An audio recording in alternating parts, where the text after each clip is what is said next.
Mother's Milk, the first album with the new lineup, marked a significant development in the band's sound. But it was with the next album, 1991's Blood Sugar Sex Magik, which included the massive hit Under the Bridge, that the band really took off.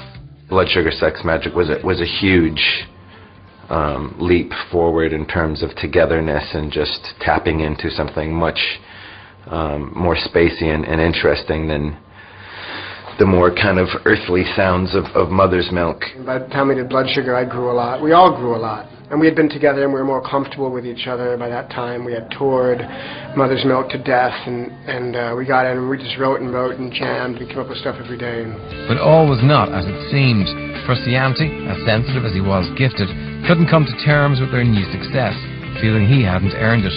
He quit dramatically and fell foul of a drug addiction few thought he would survive. That was a blow. That was a real kick to the gonads. But again, it wasn't, it was a kick to the gonads. It wasn't a decapitation of the head. Flea and I knew that we would go on and do something, even if it wasn't, we kind of had to go back to square one again with a new chemistry.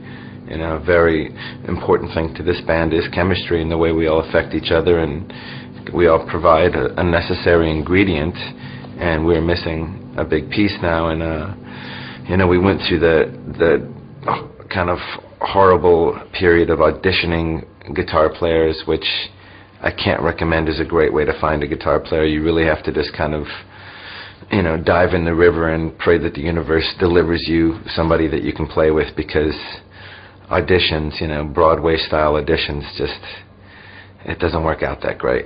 It's comical if you're in a good mood, but if you're in a bad mood, it's torture.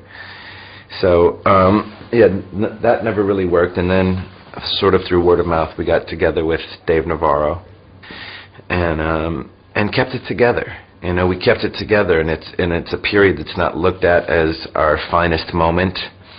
But the further away from that period I get, the kind of more fond I am of the record we ended up making. It was a very troubled and turbulent making of a record in some ways.